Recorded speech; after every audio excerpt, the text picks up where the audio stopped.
mengenai babi, ya. Mengapa babi diharamkan dan mengapa babi itu tidak lagi diharamkan? Ya, jadi beberapa waktu yang lalu kita mendapatkan isu-isu mengenai babi. Secara khusus di Sumatera Utara, babi akan dimusnahkan.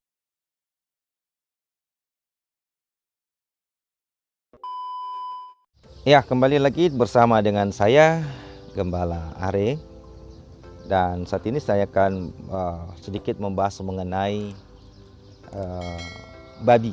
Ya, mengapa babi diharamkan dan mengapa babi itu tidak lagi diharamkan?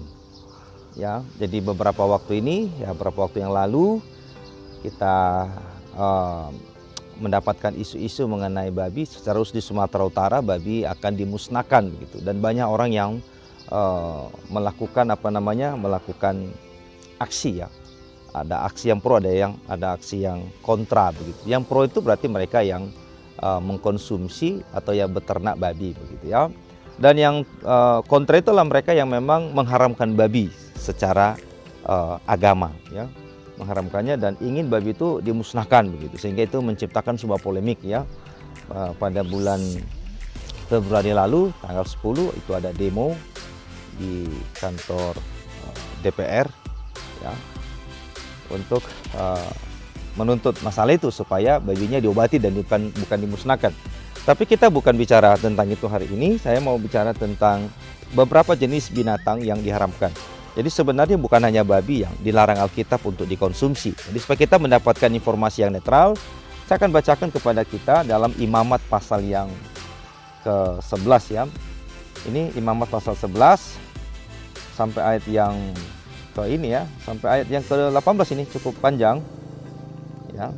Bahkan seterusnya nanti ada berapa binatang, tapi saya akan mau ringkas, saudara. Dikatakan begini, binatang yang haram dan yang tidak haram. Lalu Tuhan berfirman kepada Musa dan Harun, katanya kepada mereka, katakanlah kepada orang Israel begini, inilah binatang-binatang yang boleh kau makan dari segala binatang berkaki 4 yang ada di atas bumi. Setiap binatang yang berkuku belah, yaitu yang kukunya berselah panjang dan yang memamah biak, boleh kau makan.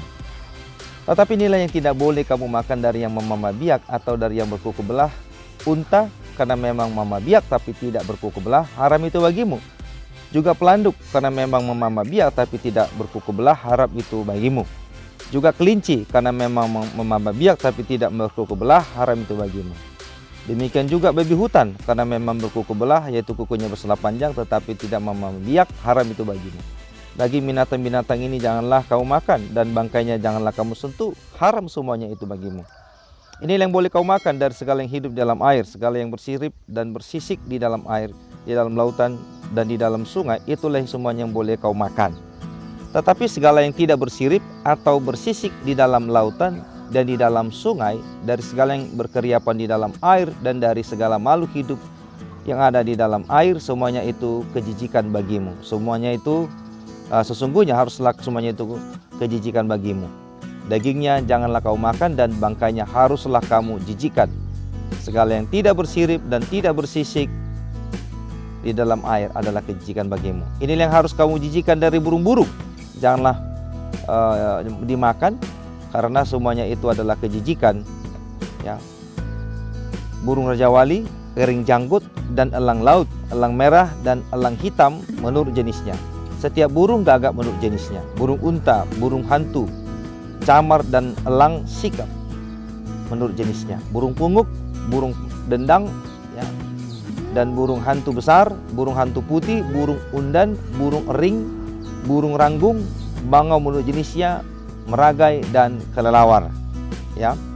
Jadi saudara, itu jenis-jenis binatang. Nah, kalau kita mau kelompokkan, sebetulnya itu menjadi 3 kelompok binatang. Yang pertama kelompok binatang di udara, yang kedua binatang di darat seperti tadi itu babi, ada unta, ada keledai, ya. Dan ada binatang di bawah begitu, yaitu ikan yang tidak bersisik begitu, ya. Nah, jadi apa sebenarnya latar belakang sehingga binatang-binatang ini dilarang dimakan? Ya, apa latar belakangnya? Oke. Nah, sebetulnya saudara-saudara, kalau kita misalnya mundur sangat jauh ke Taman Eden, yaitu pada awal manusia diciptakan, Kalau kita baca misalnya di dalam Kejadian pasal 1 ya. Kejadian pasal 1 ayat yang ke-29 dan ayat yang ke-30 seperti ini. Berfirmanlah Allah, lihatlah aku memberikan kepadamu segala tumbuh-tumbuhan yang berbiji di seluruh bumi, dan segala pohon-pohonan yang buahnya berbiji. Itulah akan menjadi makananmu. Tapi kepada segala binatang di bumi dan segala burung di udara dan segala yang berayap di bumi yang bernyawa, kuberikan segala tumbuh-tumbuhan hidup, tumbuh-tumbuhan hijau menjadi makanannya.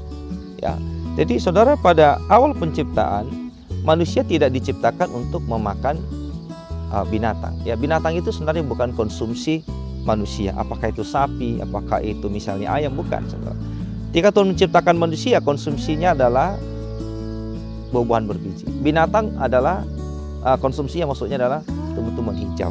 Tetapi itu terjadi perubahan ketika air bah menghantam dunia. Ketika air bah itu menghantam dunia, dunia hancur semuanya, dulu lantah, maka sejak itulah manusia mulai diizinkan Tuhan memakan segala yang bergerak. Kalau kita dapatkan informasi yang jelas di dalam Kejadian pasal 9, lalu Tuhan berfirman bahwa segala yang bergerak itu akan menjadi makanan.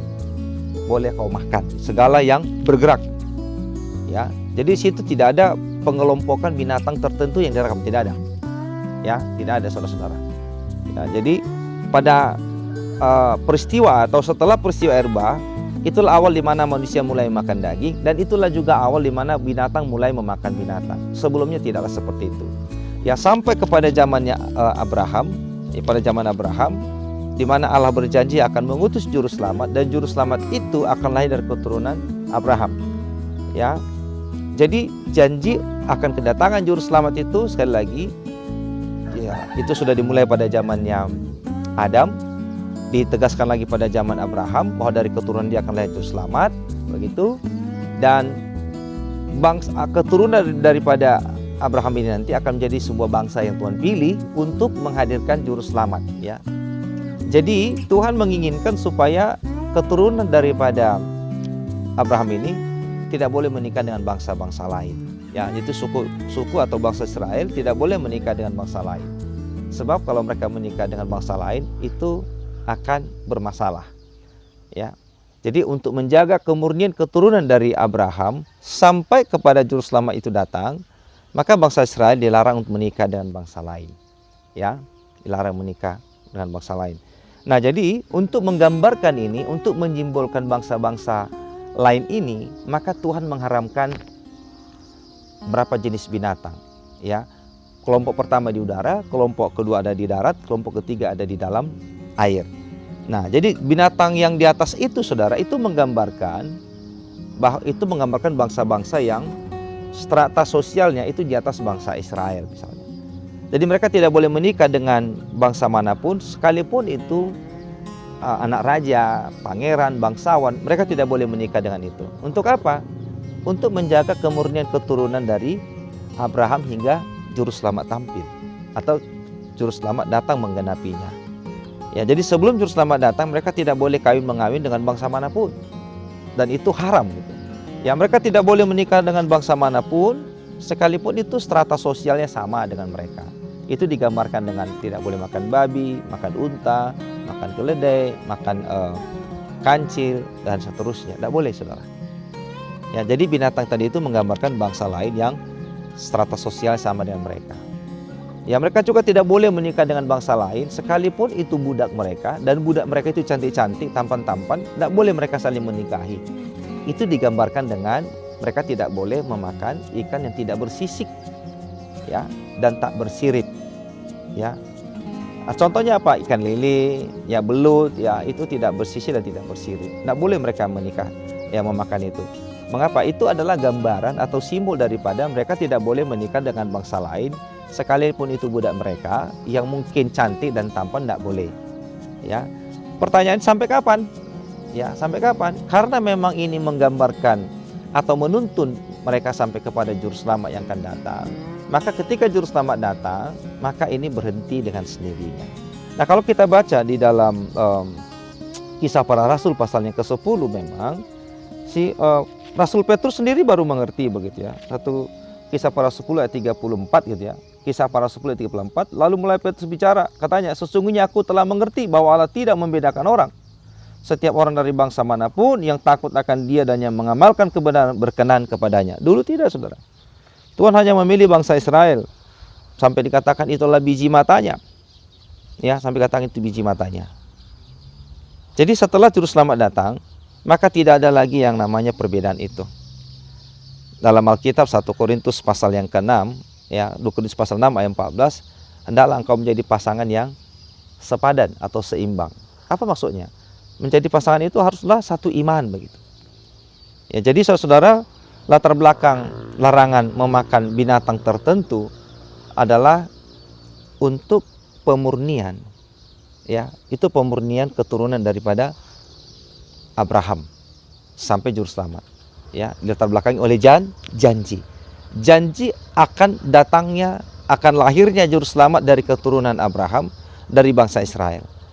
Lebih dipertegas lagi di dalam Ulangan pasal 18, bahwa dari antara saudaramu katanya, ya. Dari antara saudaramu. Itu dalam Ulangan 18 ayat 18, ya. Nubuatan itu kembali disampaikan kepada Musa, di antara saudaramu.